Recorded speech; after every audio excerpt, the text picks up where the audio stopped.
What's up YouTube, it's LEGO King 71, and in today's video, I'm going to give you the first behind the scenes look at my upcoming LEGO Samurai stop motion, including my script writing process, some of my character designs, a complete build time lapse of the massive set, and finally, I'll be showing some of my early animation and camera tests. Let's get right into it. Before I wrote the script, I decided that I wanted to make another third-person perspective, one continuous take style stop motion video, similar to the last stop motion I made back in 2015 titled LEGO Infiltration. However, unlike that video, which was purely an action sequence with gun-focused combat, this short film will have some dialogue and will focus on sword and hand-to-hand combat.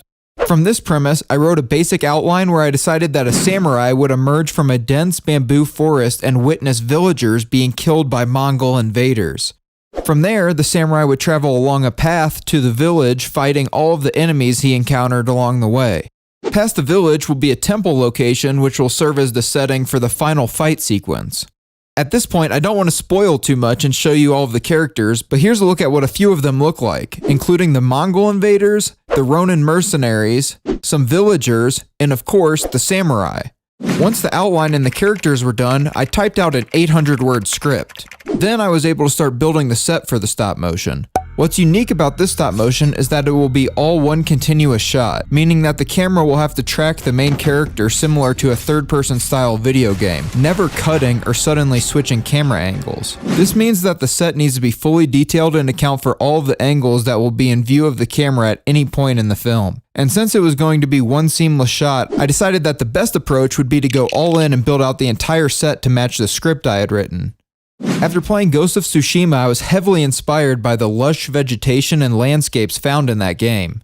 Just the vegetation for this set consisted of 5 separate Bricklink orders totaling around $250. These orders contain 500 1x1 round leaf pieces to build bamboo trees, 600 white flower petal pieces for a field of flowers, 500 tri-stemmed plant pieces to attach the flower petals to, as well as to use in the bamboo trees, and lastly, 800 tan Technic pin axle hybrid pieces and 800 tan lightsaber pieces to build a large wheat field. You can see in this first time lapse that I created the background of the set by hanging up some fabric with a sunset colored gradient to act as the sky in the background of the stop motion. I just have it hanging with safety pins from a PVC pipe contraption I built. I'm not 100% sure if this is the final look I'll use for the stop motion, so you can see I haven't even bothered to iron the fabric yet. I plan on experimenting with a few different options for the background before I officially begin animating. Once that was done, I began building some of the bamboo forest and a rock wall. I also incorporated the bonsai tree set into the forest to make it look more interesting for the opening of the film. From there, I started to build the path with light tan plates.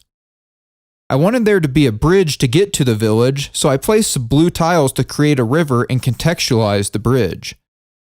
In this next clip, you can see all the dark gray slope bricks I added to the large rock pieces that give the rock a much more detailed and natural look.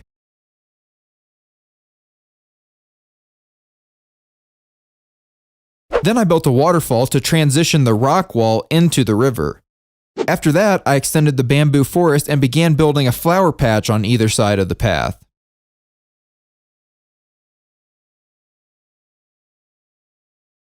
In this clip, you can see me building the bridge that will go over the river.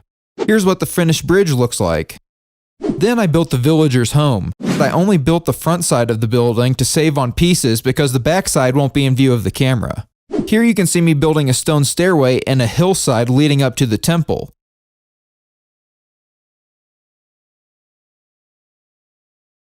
I covered the hillside in more bamboo trees. In the space to the left of the village, I made a wheat field out of the tan lightsaber pieces and the Technic pin axle hybrid pieces. I placed the wheat stalks in these plant pieces so that they're arranged more naturally rather than in a grid pattern. Next, I built the wall in front of the temple,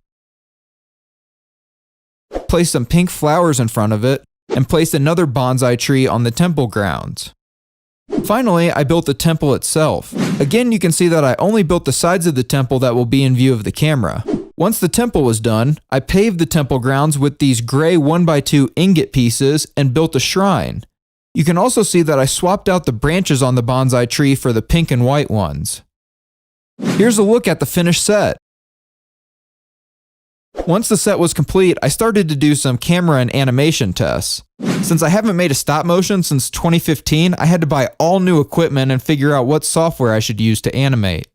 Since I needed the camera to follow the samurai through the set, I decided that the best option would be a small HD webcam. I superglued some Lego tiles to the bottom so that I can build various attachments out of Lego for the camera or even connect it directly to the set itself. Once I had the webcam, I needed to figure out what software I should use. I tried a few different free options, but there was a horrible amount of latency and lag, and the program interface worked at less than 3 frames per second. Then, after doing some research, I discovered that Stop Motion Studio Pro made an app on the Microsoft Store that was only $9.99. Now, I'll definitely say that there's a few features that don't work, but overall it's going to work amazingly for what I need it to do, especially compared to the free programs that I was trying to use initially.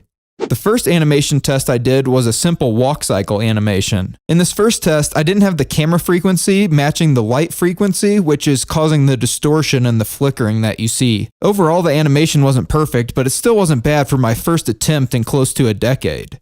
I fixed the frequency issue on the camera and did a run cycle animation test next. Here, the animation looks better and the image quality is improved tremendously. I plan on doing more animation tests and even some special effects tests before I start officially animating the film. If you're interested, I'll be releasing behind the scenes and sneak previews more frequently on my Patreon page that I created. You can find my Patreon page in the link tree in the description of this video. Patreon's a great platform if you want to help contribute to my Lego projects and get even more content and behind the scenes access in return. And all of the contributions I receive from my Patreon will be reinvested into my future Lego projects.